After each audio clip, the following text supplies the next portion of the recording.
We're going to be talking about ACX and audiobook specs and the peak values, because I get this all the time where people are trying to hit -3, and I have about 3 PowerPoint slides here, and then we're just going to go into demonstration. If you have questions, go ahead and ask. Hey, Kelsey, thanks for joining.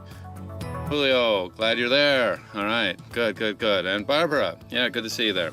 All right, so we're talking audiobook specs. And here's what happens here. Let me go ahead and go over here. Boom. And okay, so most of you already know this. -3 dB is the official maximum amount. So your specs have to come in. You have to hit the RMS measurements, and that's between -18 and -23, and you know about that. But then there's this peak of -3. That's the official maximum, but it's not a target. I see people way too many times attempting to hit -3 with their peaks and trying to balance out the two, and that is not the way it works. Anything less than -3 goes, and I'll show you some of the reasons.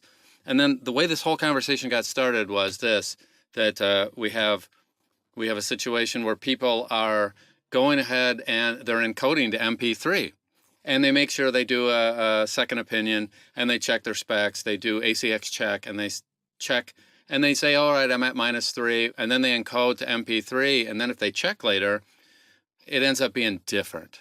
And the reason is encoding, where you turn it, it's not just translating, or it's really encoding, where you're taking audio that's wave format and you're moving it into MP3.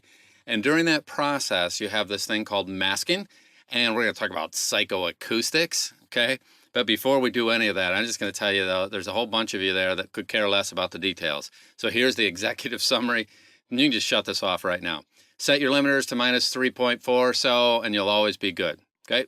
So that should be just the sample rate, -3.4 or so. It'll work every time. Of course, -3 is not a maximum. It's a target. You could be at -4. You could be at -5. Nobody will hear the difference between my audio at -3 for the peaks or -3.5 for the peaks, especially if you have a long chapter. You've got 20 minutes of audio. One thing hits that. They'll never hear it. And just a side note, I'm talking about audiobooks today. When I'm doing a voiceover project or an e-learning project or a video sync, something that's going like that, that's not an audiobook, lots of people do use the same specs they use for audiobooks, and that's fine. That'll work. It's not what I would do. I think there are better options for voiceover than, and the reason we want all this headroom, we want to be at -3 for audiobooks, is Audible and ACX are going to process our audio after we've submitted it to them, and some other publishers as well. And if they're going to do some processing, what they have done is they've allowed themselves some headroom so that they can do their thing and they don't have to adjust our audio up and down because of the work that they're going to do next. The final product is not at -3. You go analyze any audiobook and you'll see it's just that's our submission. That's not really what it's going to end up like. Okay, so let me scroll over here and see if anybody said anything. Hello, Annette. Hey, Dan. Hey, Hugh. Glad you guys are there. And Wade. All right, then every once in a while, by the way, this scrolls by and I don't see them all. So if I don't, sorry about that. I don't mean to be rude and miss somebody. All right, I'm sorry, but that's the end of my slides, so I'm going to get out of that. So here's what we're going to do. We're going to talk about MP3 encoding. And what happens is we have to talk a little bit about wave mathematics, because encoding starts with this whole concept of psychoacoustics. And what it means is this. I put on my glasses, I look a little different.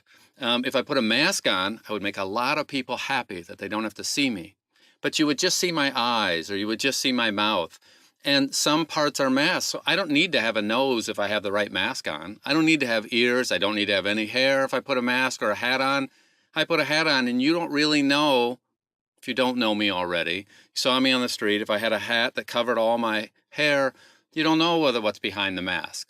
Well, in audio, when we encode from WAV file to our final MP3 for delivery to our client, we get this interesting situation.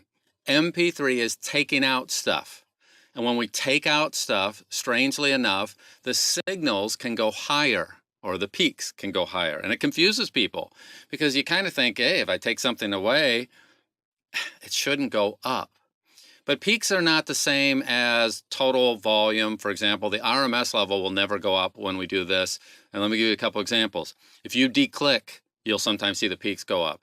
If you go ahead and encode to MP3, or you denoise, you're taking out stuff. You shouldn't see these go higher. but you do, and here's why. So I have an example here of a waveform. It's a 20 hertz signal. It's all the way at the bottom. I'm going to switch it over so we only see the waveform here.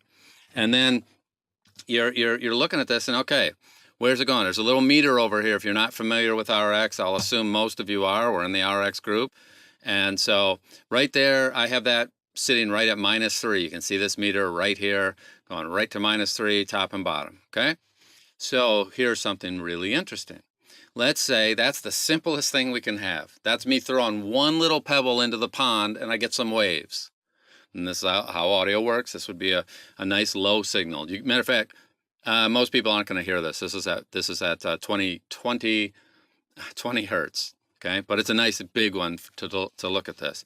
So what I'm going to do here is I'm going to go over right to here, and I'm going to grab a little bit of audio, and I'm going to just highlight it. I need to make sure I'm there. Okay, so I'm going to take that and I'm going to copy it. So this is the same signal, but you know what? I take that back.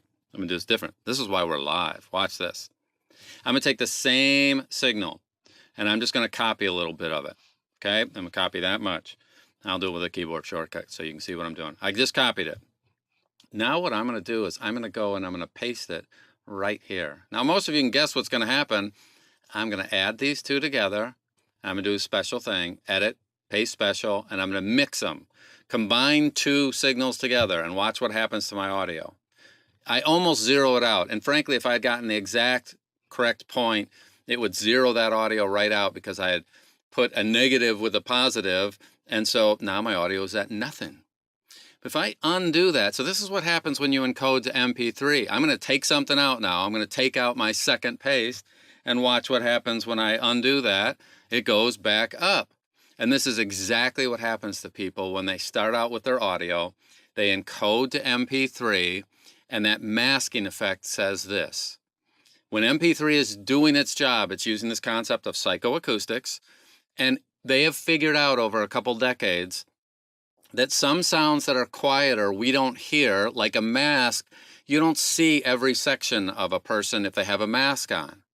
So they make sure you can see the eyes. They make sure you can see something if it's a kind of mask where you show through. And the things that are prominent, that's cool, that's what you see. And that's what you hear are the prominent things. And they know that they can throw out some things to make the file size smaller. That's why MP3 is so much smaller than a WAV file. They throw out a bunch of stuff. And when they throw out stuff, it's the same thing as what I just did there. You have two signals that came together and they create a peak. And if I took them and I put them together differently, like that, the first time I put them at a certain spot, which negated them, I went down to 0. If I start them at another spot and edit, paste special, and mix them together, now my peaks just went obnoxiously high and clipped. So I added two waves that were identical, and now they went higher. Depending on where they all come together will depend on what the results are. And so people sometimes aren't used to wave mathematics. We're used to a normal world where if I have $5 and I give you $3, I have $2 left. But waves don't work the same way as that adding and subtracting does for regular math. They work based on principles, mathematical principles, wave mathematics, and how they combine, which just says, I throw two pebbles in the pond. When they come together, the peak will go higher. If the peak and the valley come together at the same exact point, then they'll be evened out or zeroed out, like the first example there. And then if I go ahead and do some other things where, let me just, so here's a -5 over here. I'm going to grab a little section. You can't see it. I'm going to copy it. And I come in here and I paste something over, which is what really happens in the real world. I'm going to edit, paste special, and I'll mix those together. This is what you end up with. Sometimes they go higher, sometimes they go lower. If I did it again right here, and it usually gets a lot more complicated than this, I'm going to mix these together. And right now, where they all came together, everything's just going lower. But that's not how it works in the real world. These are very, very simple waves. I only have 1, 2, or 3 of them combined. If you go through and combine them like our voice does with all our harmonics and all the other things going on, you can take things away during encoding, during declicking, and you go higher. So what does all that mean? It means don't be surprised when you export to MP3 and your peaks are higher than they were before you encoded. All you have to do, it's really simple. You're not trying to get to -3. I've said that 4 times already. That's a maximum, not a target. So if you set your limiters at I do -3.4 for mine, but you could do, I started off many, many years ago, 5 years ago, I was doing maybe 3.2. I'd bumped it up a little bit. If you're at 3.5, that would be fine. Just set your limiters so that it's not going as high to begin with. Then when you encode, if you want to check it again, great. Check it on a half dozen. And let's see. Let me give you an idea here. This is real world audio, okay? So I have real world audio. And you take this signal here and you go ahead and you copy it and you paste it someplace else. So I just go in here and I choose edit and I go ahead and paste special and I mix that in. You can see what happens there. I get some pretty interesting stuff. Some things went higher, some things went lower. If we analyzed it, you would see the exact same thing times 400 that we saw with the simple waveforms, and that this stuff all adds together. And when you take something out, you still can have a peak go too high. Make sense? Hope that makes sense to people. If it doesn't make sense, then you can ask some questions there. But the bottom line is this. Keep your limiters a little lower than you think if you're trying to hit ACX. If you're doing voiceover, we'll talk about that in another session. It's a little bit different. You don't need to meet, you won't hurt anything if you do ACX type specs, audiobook specs for voiceover, although frankly, you won't be as competitive as you can be. So that's a whole nother discussion there. But don't be surprised when you encode something. And heck, I'll just show that. Watch this. So I'm going to take this little thing here and I'm going to say File, Export. Oh, let me show you something here first. Watch this. Here's this original. What is this? This is only a couple minutes of audio. It's at minus, I cleared something. That can't be minus infinity there.